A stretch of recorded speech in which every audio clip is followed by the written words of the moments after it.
রাজবাড়ীর মাঠে মাঠে পেঁয়াজ পরিচর্যায় ব্যস্ত কৃষক। উৎপাদন খরচ বেশি হওয়ায় লাভ নিয়ে সংশয়ে তারা।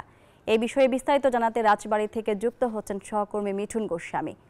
মিঠুন, আগের তুলনায় পেঁয়াজের বাজার তো ভালো, তারপরও লোকসানের শঙ্কায় কেন কৃষক, কি বলছেন তারা?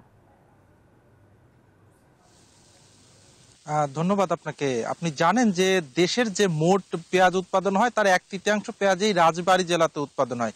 রাজবাড়ী জেলার 5টি উপজেলাতেই প্রচুর পেঁয়াজের আবাদ হয়ে থাকে, চলতি মৌসুমেও সেটি হয়েছে। আর যে দামটি রয়েছে মুড়িকাটা পেঁয়াজের এখন সেটি নিয়ে কিন্তু কৃষকদের যথেষ্ট কিন্তু সংশয় রয়েছে, কারণ তারা কিন্তু ক্ষোভ প্রকাশ করেছেন যে তাদের যে খরচ সেই খরচটি কিন্তু তাদের উঠছে না। আগামীতে যে হালি পেঁয়াজটি এখন মাঠে মাঠে রয়েছে, সেই হালি পেঁয়াজটি কিন্তু বাজারে আর 1 মাস বাদেই আসবে। সেটিতে তারা কিরকম দাম পাবে, কিরকম খরচ হয়েছে সে বিষয়ে আমরা কৃষকের সঙ্গে কথা বলবো। এখানে যে কৃষক পরিচর্যা করছে আমি তার সঙ্গে একটু কথা বলবো। আপনারা তো এই শীতকালীন যে মুড়িকাটা পেঁয়াজটা এখন বাজারে আছে সেটি কেমন দাম, আর হালি পেঁয়াজ উঠলে কেমন দাম হবে বলে মনে করেন? হ্যালো ভাই, পেঁয়াজটা আমরা মনে করেন যে 7,000-8,000 টাকা মন নিয়ে কিনে লাগানোর পরে এখন মনে করেন 1,000-1,200 টাকা। এতে তো আমার খরচ খাটা দিয়ে সার ওষুধের দাম বেশি পোষায় না। তাহলে আলু পেঁয়াজটা যদি কোনো বাইরেতে পেঁয়াজ আমদানি না হয় তাহলে হয়তো আমরা আশাবাদী হয়তো কিছু পয়সা পরে পাবো, এই আর কি। এখন তো প্রচন্ড শীত আর দিনে প্রচন্ড গরম, এতে কি পেঁয়াজের উৎপাদনে কোনো ক্ষতি হতে পারে কিনা? ক্ষতি হওয়ার সম্ভাবনা আছে যদি প্রচন্ড এইভাবে গরম থেকেই যায়, এই আর কি।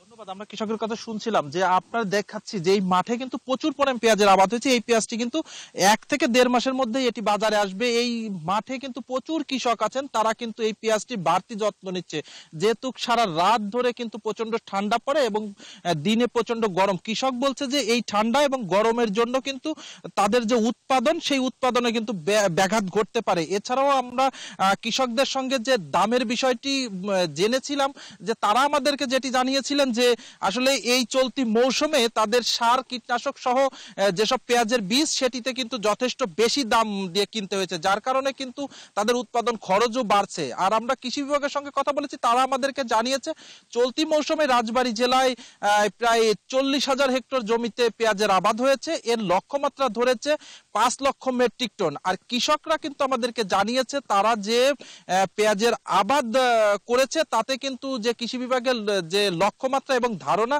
তার থেকে অনেক বেশি, যার কারণে কিন্তু পেঁয়াজ কিন্তু তাদের যে ধারণা তার থেকে অনেক বেশি উৎপাদন হবে এবং এই উৎপাদিত পেঁয়াজ কিন্তু এই রাজবাড়ী জেলার যেমন চাহিদা মেটায়, সেটি কিন্তু ঢাকা, খুলনা, চিটাগাং সহ বিভিন্ন জায়গায় কিন্তু এই রাজবাড়ীর পেঁয়াজই যায়, যার কারণে কিন্তু কৃষকরা বলছে যে আমদানি নির্ভরতা কমবে যদি কিনা পেঁয়াজের প্রতি সুনজর থাকে।